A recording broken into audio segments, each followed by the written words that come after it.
Championship round 16 is done. We've reached international break number 3. Here are my hot takes. 1. Tough at the top.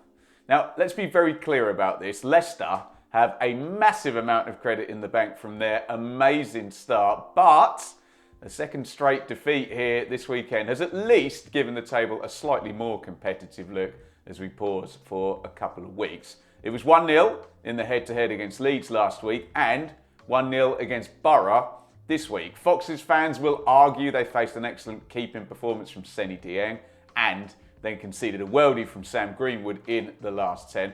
They've got a point, I guess. It is a glimmer of light, though, for the rest. But let's have it right.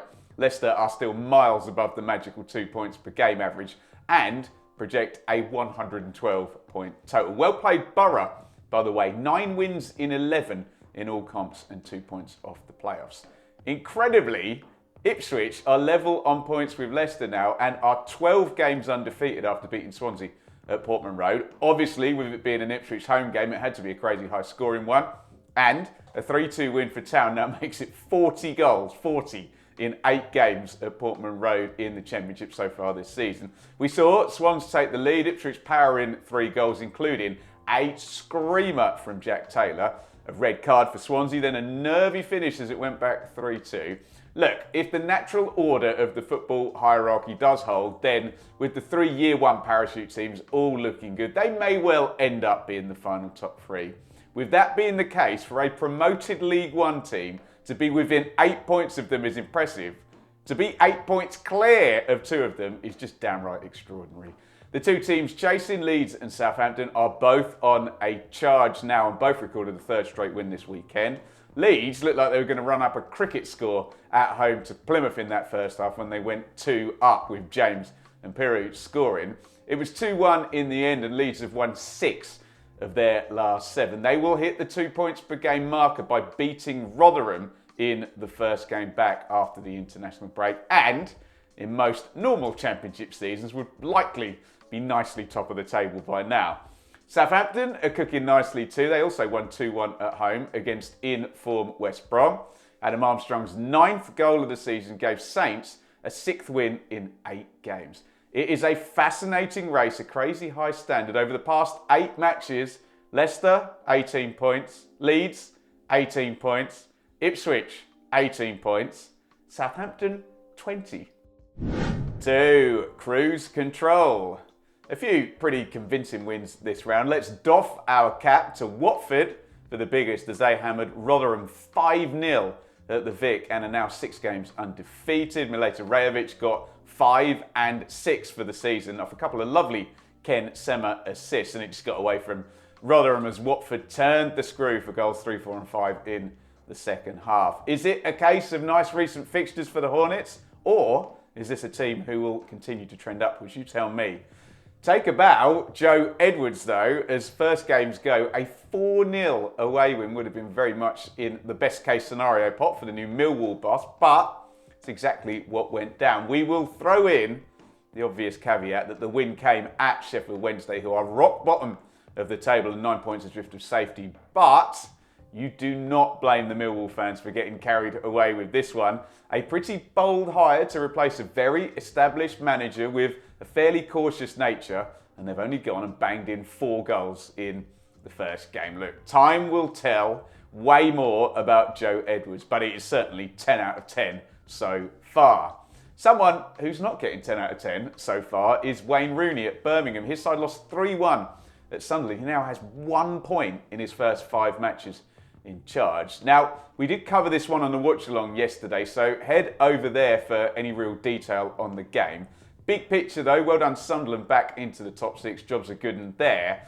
It's just been a terrible start for Rooney. I will give him the fact he has now faced the current 2nd, 4th, 6th, 8th and 10th place teams in his games so far. 3 of the 5 away. He does now face 3 of the bottom 5 in the next 4 games. So, will things get moving or will they lurch further into disaster? I'm still having a great time using the Fan Hub app, although I still seem to be totally incapable of getting the Ipswich 11 right on the predict lineup game each week. 9 out of 11 this weekend. What are you going to do? I've had a crack at the Fan Hub 5s in the Premier League today too. Let's see if I can redeem myself with a perfect 5 out of 5 on those match outcomes. Wishful thinking, maybe. Go and get involved, join the community, download the app. But if you do, make sure to use my golden ticket code, BEN-CU7. That's BEN-CU7. 3, late in the day. 3 of our games went right down to the wire, with the latest decisive goal coming at the MKM from Hull's Liam Delap. Was a 92nd minute goal for the Tigers to break the deadlock and win the game. It had been somewhat of an attack versus defence type affair, to be honest, and that Huddersfield backline finally succumbed right at the death. 3 wins in 4 now for Hull. On Friday night, Preston snatched a late 2-1 away win at rivals Blackburn. Great touch and finish from Alan Brown. Sammy Smodic, go figure, became the first Championship player to reach double figures for goals this season. It was a 90th minute winner, though, to seal the points, with Liam Lindsay heading in the winner. Nobody has more headed goals in the Championship this season than Liam Lindsay. We were worried, weren't we, about North End's poor run? They were 7 winless, but back-to-back wins sends them into the national break in 5th place. Does an 84th minute winner count as late? Probably not. But look, the fact that Norwich were 2-1 down at Cardiff going into minute 82 and ended up winning 3-2 certainly counts as a late comeback, right? Let me have it. Topsy-turvy game though. Both sides led before Norwich's quick-fire double to win it. Adam Eder scoring the decisive goal. Let's be honest though, bigger things at play now at Carrow Road. New sporting director starts tomorrow, and he has a big decision to make straight away regarding manager David Wagner. Watch this space. 4, all quiet. Not a lot to report in our last 2 games. Marty Cifuentes and Liam Manning haven't been with us long, and they shook hands on a 0-0 as QPR and Bristol City only mustered 2 shots on target between them at Loftus Road. We'll give Manning a pass. He's literally been in there a few days. Cifuentes now has drawn both of his games so far, so he is undefeated on the one hand, but QPR, big picture, is still 11 without a win. Big 2 weeks of work coming up for both of those 2 bosses. It was also 0-0 between Coventry and Stoke, but 2 very different contexts to that draw. Stoke go into the international break 5 undefeated with 4 straight clean sheets as well. Coventry are misfiring in front of goal and go into the break on a run of 6 without a win as their season continues to stall.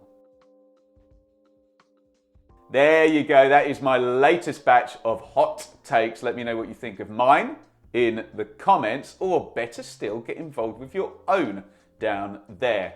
International break is now upon us, so let us know what sort of content you'd like to see on the channel. Championship cheat codes will likely return. We could do the 3rd kit review with Shaylee. One thing is for certain though, we'll definitely look back at those pre-season 1 to 24 predictions and see how they're all doing. So click up there to remind yourself what I said back in July.